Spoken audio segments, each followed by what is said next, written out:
Every human being, no matter how successful, how disciplined, or how intelligent, lives with emotions. Emotions are not signs of weakness. They are proof that we are alive, that we care, that we are connected to the world around us. When you feel joy, it is your heart's way of saying you are in harmony with your environment. When you feel sadness, it is a signal that something meaningful to you has been lost. Anger tells you that a boundary has been crossed. Fear tells you that something uncertain lies ahead. Doubt warns you of possible failure. Emotions, in their rawest form, are messages. They are not enemies to be destroyed, nor are they perfect guides to be followed blindly. They are simply signals. The question is not whether you will have emotions, but whether you will recognize their power and decide who is in control, you or your emotions. The truth is, most people underestimate how powerful emotions are in shaping their daily lives. Think about this for a moment. How many decisions have been made in anger, only to be regretted later? How many opportunities have been missed because of fear? How many relationships have been damaged by words spoken in a moment of frustration? And how many dreams have been abandoned because doubt whispered too loudly in someone's mind? Emotions can be like a fire. When controlled, they give warmth, energy, and life, but when uncontrolled, they burn down everything in their path. Recognizing their power is the first step to mastering them, because until you admit that emotions influence you, you will never rise above them. Imagine waking up on a Monday morning. You feel tired, unmotivated, maybe even discouraged. Your emotions at that moment are telling you to stay in bed, skip the work, avoid the responsibility. Now imagine you obey that feeling every day. Where would your life go? Your emotions would lead you down a path of excuses, procrastination, and regret. On the other hand, if you recognize that this feeling of tiredness is only temporary, that it does not define your day, then your mind can step in and make a different choice. You stand up, you move forward, and you prove to yourself that your emotions may influence you, but they do not control you. There is also another side to emotions that people often forget. Positive emotions can be just as misleading as negative ones. Excitement can push someone to make impulsive decisions without thinking of the consequences. Pride can blind a person from learning because they feel they already know enough. Overconfidence can lead to mistakes that humility would have avoided. This is why recognizing the power of emotions is not about labeling them as good or bad. It is about understanding that every emotion has the power to shape your actions, for better or for worse. The strength of your future depends on your ability to see these emotions for what they are. Powerful but temporary states that must be guided, not obeyed. Think about how emotions influence entire societies. A single rumor can spread fear among thousands. A single act of hatred can spark wars. A single word of encouragement can inspire millions. If emotions can shape the destiny of nations, do not doubt for a second that they can shape the destiny of your own life. The challenge is that most people live unconsciously, reacting to emotions without awareness. They get angry and explode. They get afraid and run. They get discouraged and quit. Without realizing it, they become prisoners of their emotions. But the truth is, emotions were never meant to be prisons. They were meant to be signals, tools, and energies that can be directed by the mind. Recognizing the power of emotions is about taking that first step toward freedom. It is standing in front of the mirror and admitting, yes, I get angry. Yes, I feel fear. Yes, I have moments of doubt. Yes, I get discouraged. But these feelings are not my identity. They're visitors in my life. They come, they stay for a moment, and they go. I am more than my emotions. This awareness alone creates distance between you and the feelings that try to control you. And once there is distance, you begin to realize that the mind has the authority to lead, while emotions are meant to follow. When people talk about strength, they often think of the body. They imagine lifting weights, running marathons, or building physical endurance. But the truth is, the greatest strength is not in the body, it is in the mind. And just like the body, the mind can be trained. The tragedy is that most people spend hours training their muscles, their careers, their external image, but they spend very little time training their minds. They feed their bodies 3 times a day, but starve their minds of discipline, focus, and resilience. Yet, the direction of your life is not decided by how strong your arms are, but by how strong your mind becomes. Think about it when you face challenges. It is not your physical body that breaks first. It is usually your mind. The body can keep going longer than you think, but the mind convinces you to stop. The body can handle pain, but the mind tells you it is unbearable. The body can stand up after failure, but the mind whispers, "What's the point?" That is why training the mind is more important than training anything else. If the mind is weak, everything else collapses. But if the mind is strong, even the weakest body can achieve extraordinary things. Training the mind begins with recognizing that it does not automatically grow strong with age. Just because you are older does not mean your mind is wiser or tougher. A child can be mentally stronger than an adult if that child has been trained to endure, to focus, to think clearly. A soldier in his 20s may be mentally sharper than a businessman in his 50s simply because one has been through the fire of mental training while the other has lived on comfort and routine. The mind, just like muscle, responds to resistance. Without resistance, there is no growth. Without challenge, there is no strength. Consider how athletes train their bodies. They push against weight, they run until their lungs burn, they practice until their muscles ache. Why? Because they understand that growth happens when the body is forced to go beyond its comfort zone. The same rule applies to the mind. If you never challenge your thinking, if you always avoid discomfort, if you always choose the easy path, your mind will remain weak. But if you put yourself in situations where patience, focus, and resilience are demanded, your mind begins to toughen. Every time you face fear and refuse to run, your mind grows. Every time you feel like quitting but choose to continue, your mind grows. Every time you confront failure and stand again, your mind grows. The mistake many people make is believing that the mind is fixed, that you are either mentally strong or mentally weak, and that's just who you are. That belief is a lie. Mental strength is not a gift you are born with, it is a skill you build.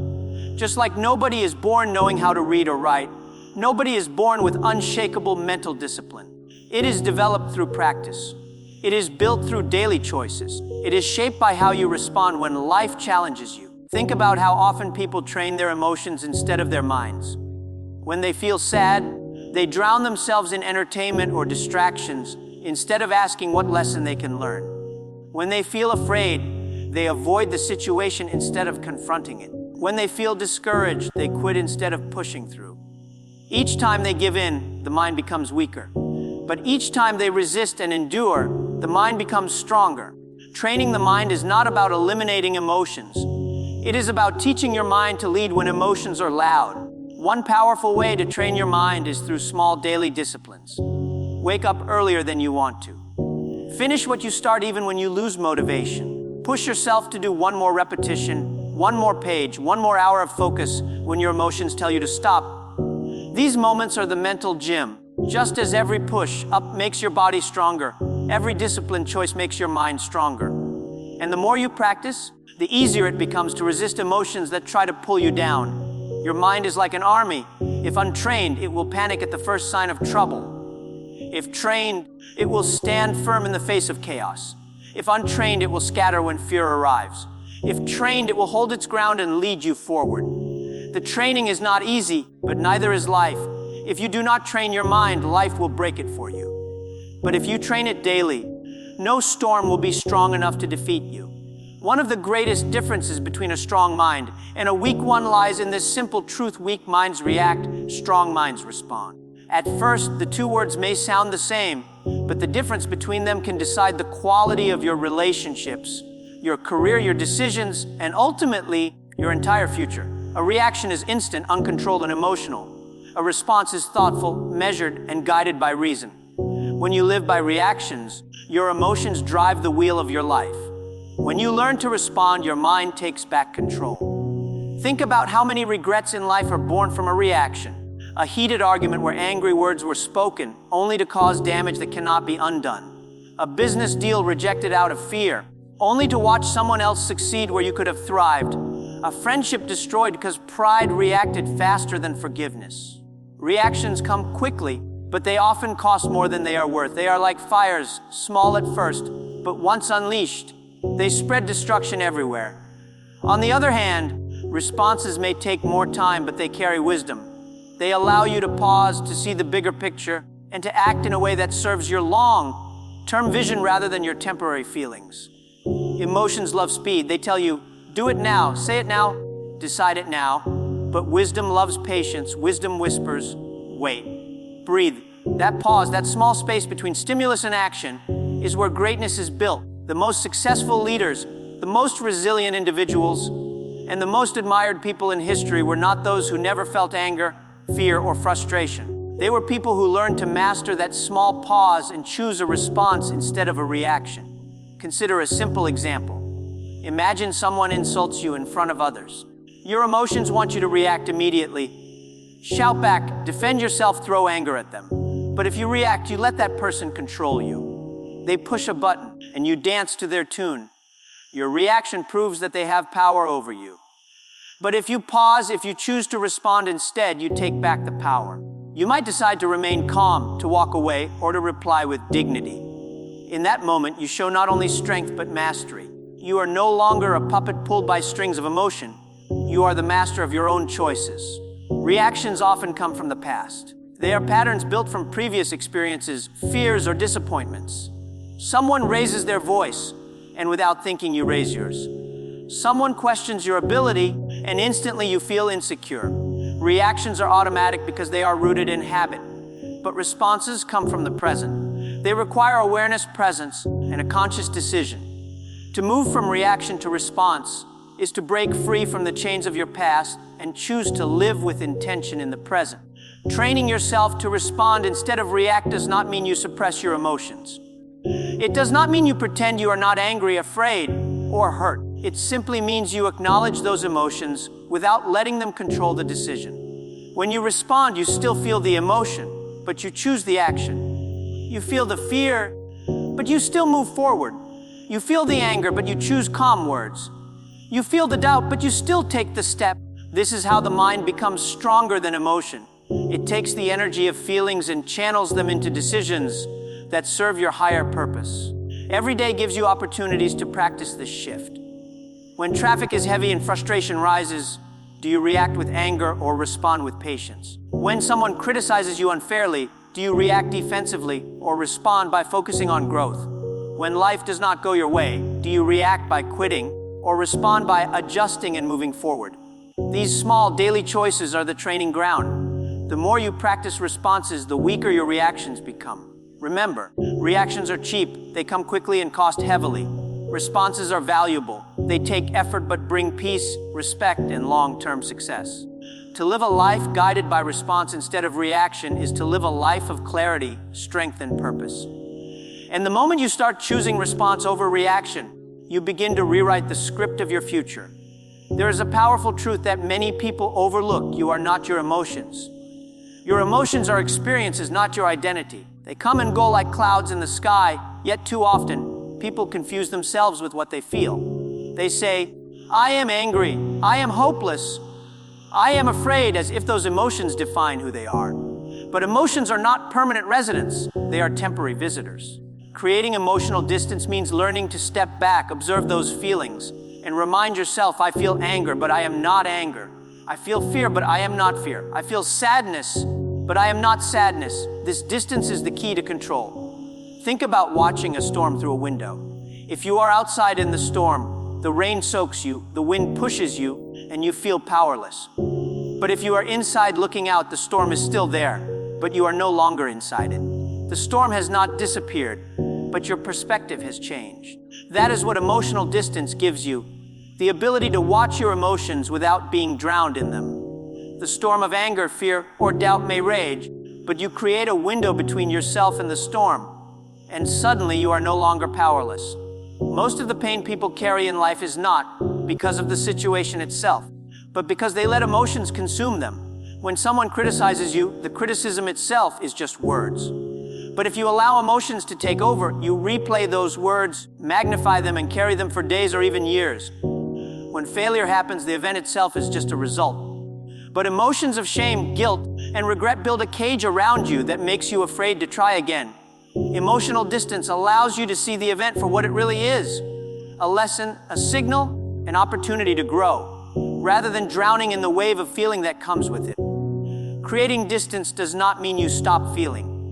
In fact, it allows you to feel more clearly. When you step back, you begin to notice the rise and fall of emotions. You start to see that anger often hides hurt, that fear often hides uncertainty, and that sadness often hides love for something valuable. Without distance, you are trapped inside the emotion, blind to what it truly means. With distance, you become an observer, able to ask questions. Why do I feel this way? What is this emotion trying to tell me? Is it serving me or controlling me? These questions give your mind space to lead rather than follow. Life gives us countless situations where emotional distance can save us from destruction. Imagine you are in business negotiations, and suddenly the other side pressures you, provokes you, maybe even insults you. If you react with emotion, you lose control of the deal. But if you step back, breathe, and create distance, you can see the bigger picture. You realize their words are not personal, they are tactics. With that awareness, you respond with clarity instead of rage, and you win respect instead of regret. Or think about parenting. A child makes a mistake, and your first emotion is frustration. Without distance, you shout, punish, or hurt with words you later regret. But with distance, you realize the child is learning, just as you once did. You guide instead of explode, and you build a stronger bond. One of the most practical ways to create emotional distance is through pausing. A single breath, a count of 10, a short walk away from the situation. These small acts give you time for the emotion to settle and for your mind to step in. In those few seconds, the storm weakens and you gain perspective. Another method is writing. When you put your emotions on paper, you remove them from your head and look at them from outside. Suddenly, the anger, the fear, the doubt that felt so overwhelming becomes words you can examine, question, and release. When you practice creating emotional distance, you begin to notice a shift inside you. Situations that once controlled you no longer have the same power. Insults lose their sting. Failures lose their weight. Fear loses its grip.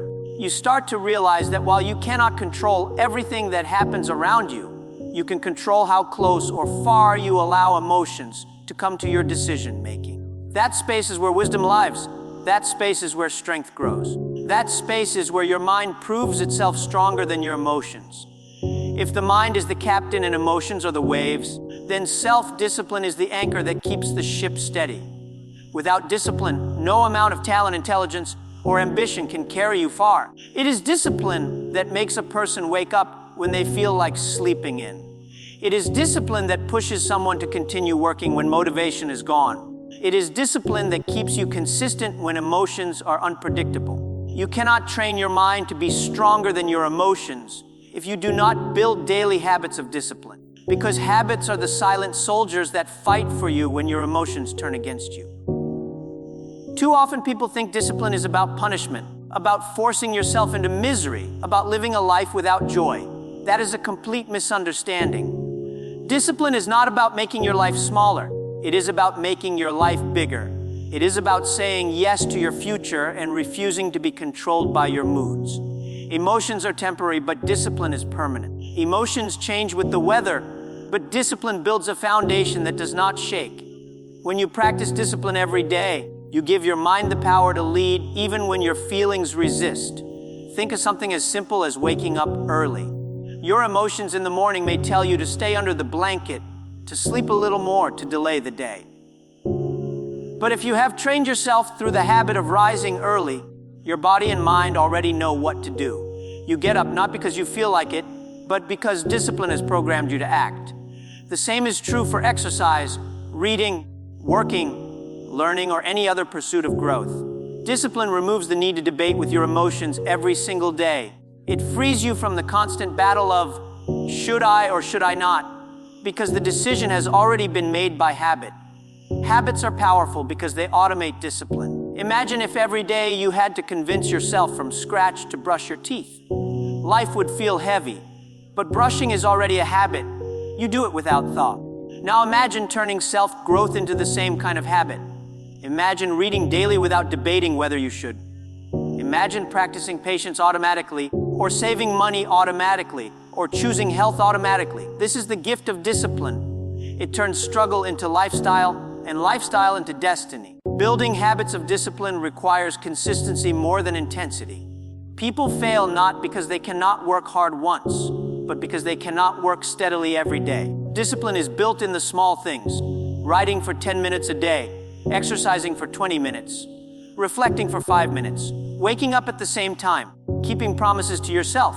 These acts may look small, but they are seeds. Over time, they grow into massive trees of strength, resilience, and focus. And when storms come, it is these trees that will not be shaken. But let us be honest, discipline is not easy. Your emotions will fight against it. Your mind will find excuses. You will hear voices telling you, not today, maybe tomorrow. This is where you must remember that every time you give in, your emotions win. But every time you push through, your mind wins. Discipline is not about how you feel in the moment. It is about who you want to become in the future. Every habit you build is a vote for the person you are becoming. If you want to become strong, wise, and unstoppable, your habits must reflect that vision. One of the greatest secrets of discipline is momentum. The first step is always the hardest. The first week feels heavy, the first month feels endless. But once the habit takes root, momentum carries you forward. Suddenly, what once felt impossible becomes automatic. What once felt like sacrifice becomes normal. What once felt painful becomes powerful. And the beauty of discipline is that it multiplies. One habit creates another. Discipline in one area spreads into others. You start exercising and soon you eat better. You start reading and soon you think better. You start saving money and soon you live better. Discipline is freedom. It frees you from being controlled by moods, laziness, fear, or temptation. It is the bridge between emotion and achievement, between dreams and reality.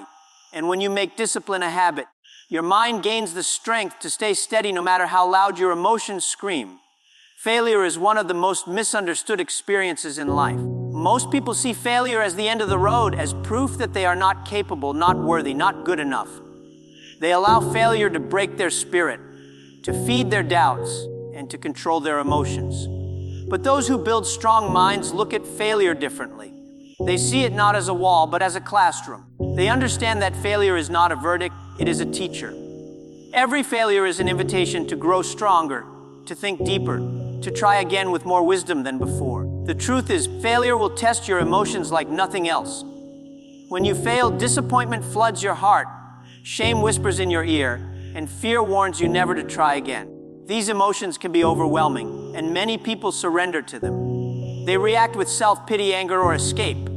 But if you train your mind to step back, to create distance, and to discipline your response, failure becomes a training ground. It becomes the weight that builds your mental muscle. Just as a bodybuilder grows stronger by lifting resistance, the mind grows stronger by lifting the weight of failure. Think about every great achievement in history.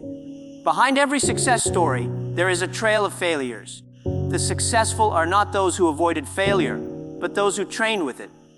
Thomas Edison is remembered for inventing the light bulb, but few remember he failed over 1,000 times before finding the right solution. Each failure taught him something, sharpened his focus, and prepared him for the breakthrough. If he had surrendered to the emotions of doubt or frustration, we might still be living in darkness. The lesson is clear. The difference between those who succeed and those who give up is not the number of failures, but how they use them. When you fail, you face a choice. You can treat failure as proof that you should stop, or you can treat it as practice for the future. The strong mind chooses the second path. The strong mind asks, what can I learn from this? How can this shape me? What new strength can I build here? This perspective transforms failure from an enemy into a mentor. Every disappointment becomes instruction. Every rejection becomes redirection. Every setback becomes preparation for the next opportunity. It is easy to let failure define you, but the truth is, failure only reveals you. It reveals where you need growth, where you need patience, where you need discipline. Failure shines a light on the areas that emotions hide. For example, if fear keeps making you quit after failure, then failure is showing you where to strengthen courage. If anger makes you blame others when things collapse, then failure is showing you where to build responsibility.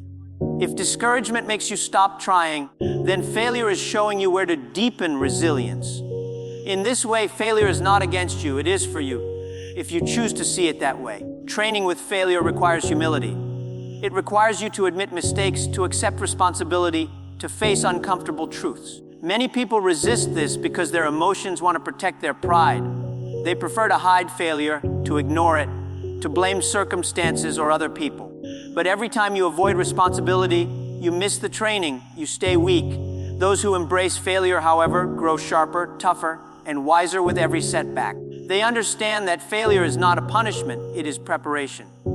The most dangerous failure is not the one that happens outside. It is the one that happens inside, when emotions convince you that you are finished. That is why strong minds treat each external failure as a drill, a practice match, a training session for bigger battles ahead. They know that every failure they survive makes the next challenge less frightening. They know that emotions lose their power when you keep rising after defeat.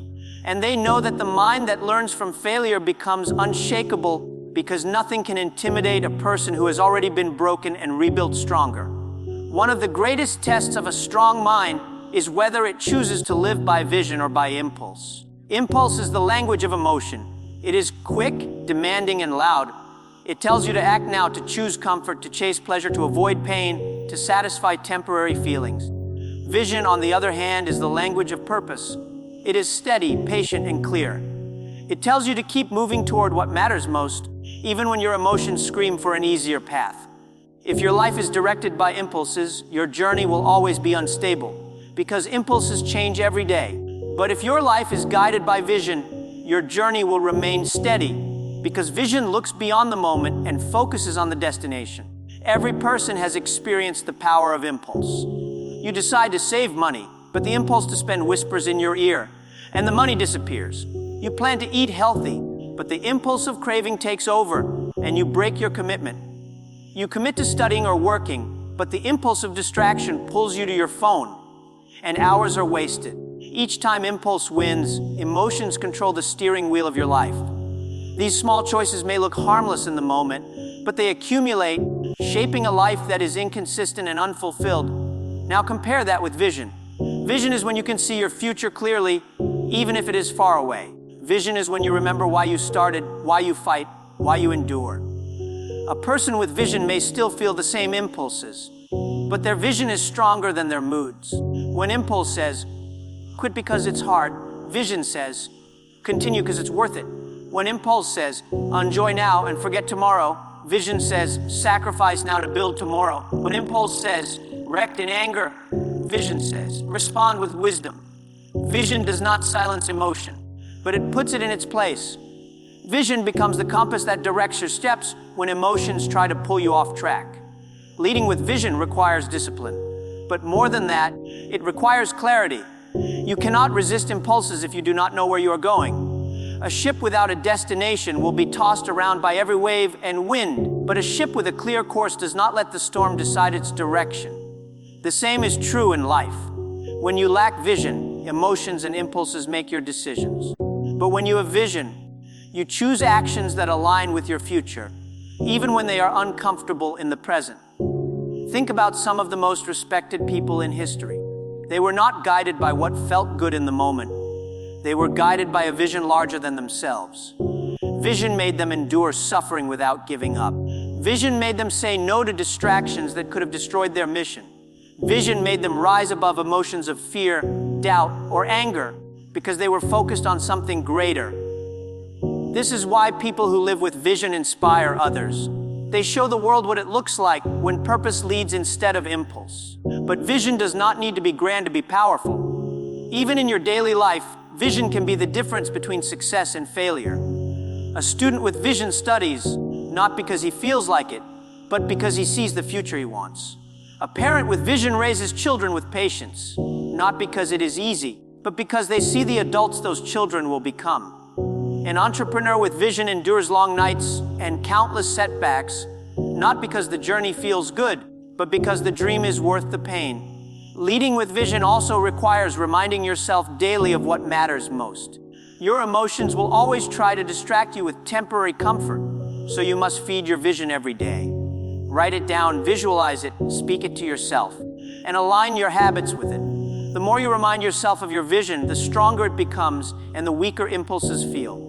Slowly, the balance shifts. Impulses no longer control your direction because your vision is too powerful to be ignored. Life will always test you. Emotions will rise like storms. Anger, fear, doubt, sadness, even excitement. And they will try to pull you in every direction. But if you spend your life obeying those emotions, you will always be at their mercy. The difference between those who live small and those who live great is not that one feels less emotion. But that one trains the mind to lead and refuses to be controlled. You have learned that emotions are powerful, but they are not permanent. You have seen that the mind, just like the body, can be trained through practice and daily resistance. You have discovered that reacting is easy, but responding with wisdom is what sets you apart. You have understood the value of stepping back, of creating distance, of not letting emotions drown your judgment. You have seen that discipline is the silent power that turns dreams into habits, that failure is not punishment but training, and that vision is the compass that keeps you moving when impulses try to pull you away. If you take nothing else from this message, take this. Your future is too important to be left in the hands of temporary emotions. Let your vision guide you. Let discipline strengthen you. Let failure teach you. And let your mind lead you, not your feelings.